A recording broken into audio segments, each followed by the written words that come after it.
This is part one of two notes that you'll be taking this week dealing with magnetism. Today's focus or learning targets will be first on just being able to describe the region of influence called a field in which exists around an object. We'll be relating this to static electricity as well, but that'll be next week. And then learning target 2 is that you can show how the strength of an electric, gravitational, and magnetic forces are related to distance. So first, let's just talk about fields in general. Again, we're looking at kind of non-contact forces with these, which gravity, electricity, and magnetism all would be. But first off, a field in general, in the context of science, is a region in space in which a force acts. So an example of this would be the gravitational field in which we live. As you know, the further you get from the source of gravity here on Earth, the weaker that force is. This is true for magnetism and electricity as well. For example, you weigh less the further you are from the center of the Earth.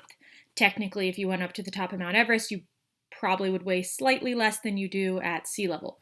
So again, as distance increases, the force of gravity decreases here. That is a general thing that applies to magnetism and electricity as well.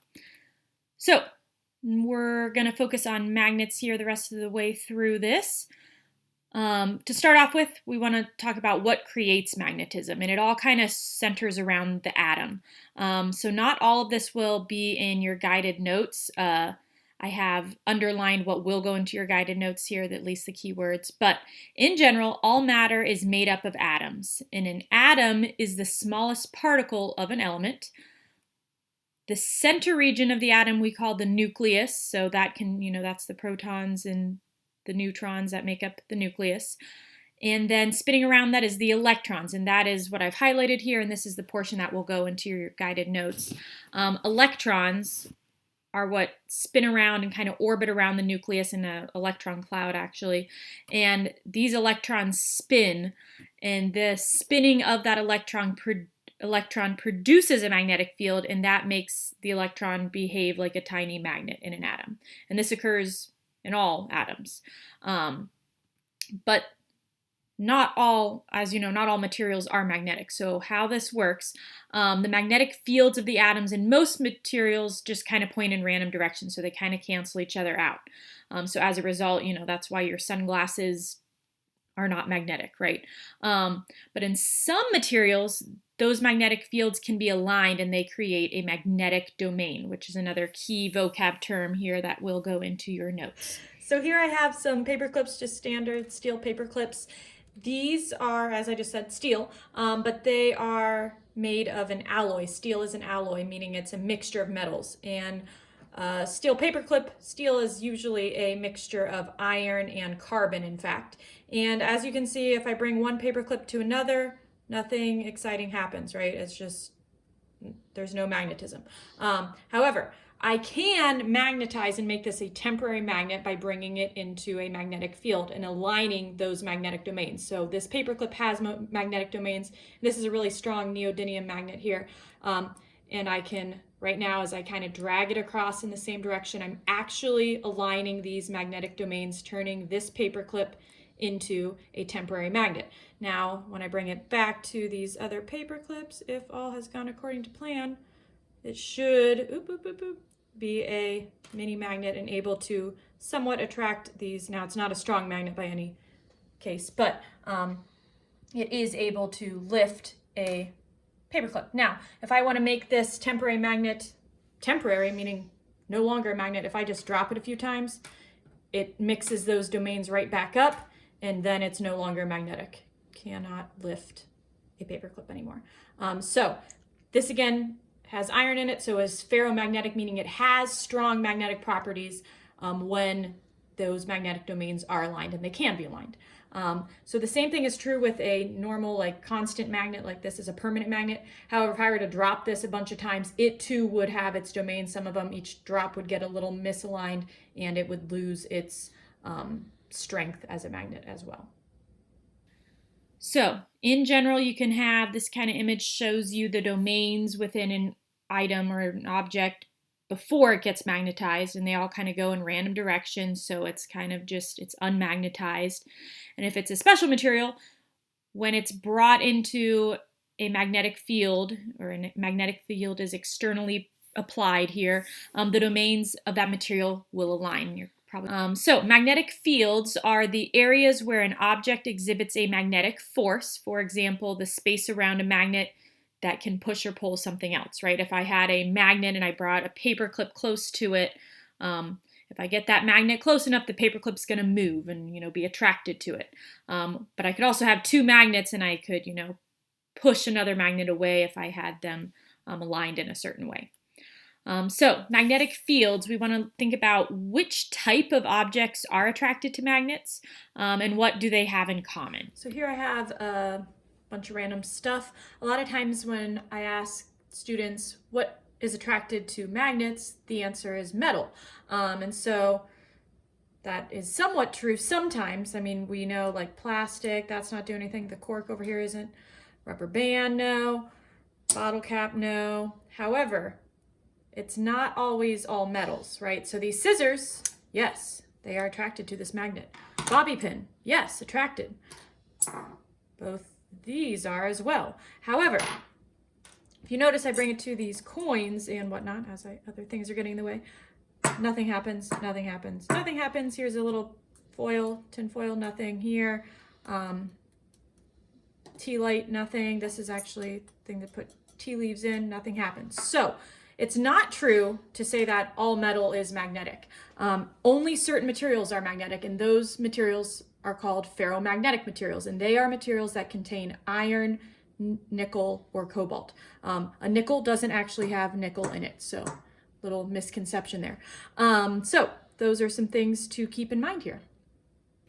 So things to note about magnetics, or about magnets. Any item that has strong magnetic properties is said to be ferromagnetic material. So ferromagnetic might be a new vocab term to you. Maybe you've heard of it, maybe you haven't. Some fun fact about the word ferromagnetic, it actually comes from the Latin ferrum, which means iron. So in nature, iron, nickel, and cobalt are common ferromagnetic materials, or anything that contains any of those elements, iron, nickel, or cobalt, has magnetic properties, which is why a paper clip, it has iron in it. A steel paper clip has iron because steel is an alloy, meaning it's a combination of metals, one of which is iron, and that has magnetic properties, making it a ferromagnetic material. And there are also some rare elements. Maybe you've heard of these, maybe you haven't. They're a little bit higher up on the periodic table. But samarium and neodymium, you probably maybe have heard of a neodymium magnet before. And these can be extremely strong and powerful magnets. So other important things to know about magnets in general, and again, you probably know this, but just maybe want a reminder, magnets do have two poles. With magnets, the important word we use is poles, not charges. We'll get to those later. And we would call those a north and a south pole. So every magnet has two poles. The like poles repel and the opposite poles attract. I always remember that because if you've ever heard, like with couples, they're like, oh, opposites attract, right? If you have two people that are dating and they're not very similar, we say opposites attract. So that is true with magnets as well. And magnetic poles are the points where the magnetic field lines begin and end. So if you kind of look in this diagram here, this is actually showing iron filings, but showing you that they line up with the magnetic field, which we'll talk about next. So if you look here, this is a bar magnet that has been placed under a sheet of paper, and then some iron filings have been sprinkled on top of this.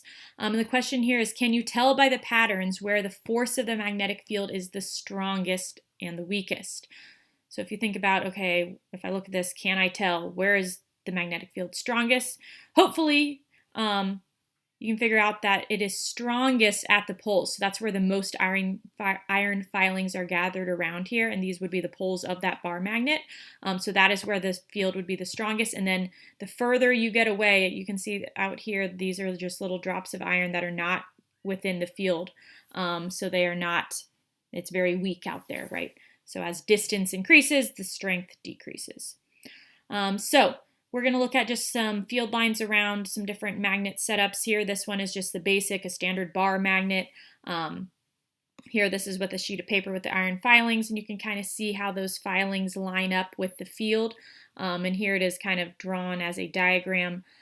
Typically comes out from the North Pole and in at the South Pole. The direction, you can't really tell if you're just looking. It's not super important. But I do notice here that where these lines are closer together, that would probably indicate that it is stronger there. So the closer together the field lines are, the stronger the magnetic force is. So the force is strongest, again, at the poles. I really want to make sure that is understood. Now, notice what happens to the fields with a couple different scenarios here. So here I have, again, pictures with magnets with iron filings, and then here's the diagram of what's happening. So here, if I have two magnets that have opposite poles, so here's a north, here's a south, brought close together, you can see these fields, they are attracting one another. So they are kind of being pulled together, and these field lines connect, and they want to connect because those magnets want to come towards each other. Whereas if I have two magnets with like poles, meaning both north, or if I had both south, it would be the same thing. The fields would bend away from one another. Notice they don't want to touch. So the fields bend away, meaning repulsion between the poles. So this here is a container with some iron filings in it. Kind of sounds like sand. And this is a cow magnet. You've seen this before. So what I'm going to do is when I put this into the tube here, nothing exciting happens. But as I shake this tube around, you'll notice those iron filings wanting to align with the magnetic domain of this cow magnet. So you can see the iron filings want to attract to the poles, and then they kind of make these arches around. You can kind of see that arching effect as well. Now, if I bring a second cow magnet into the game, and I have opposite ends, a north and a south pole meeting, we have that opposites attract, and you can see that these field lines want to bend together. Is that able to see that? Now, if I were to take these apart, now I'm going to bring two like poles, so these would be either two south poles or two north poles together. You're going to notice that they do not want to go together. And try to get these fields so you can see that they do not want to meet. There is space between them. They bend away from each other. In fact, you can kind of see that occurring here as I move them, hopefully. So this is similar to what you have in your notes, the diagram of this occurring. All right. That is the end of your Part 1 notes. If you need to rewind or go back to look over any of the slides to get any of the vocab terms that you missed, please do so. Have a wonderful rest of your day.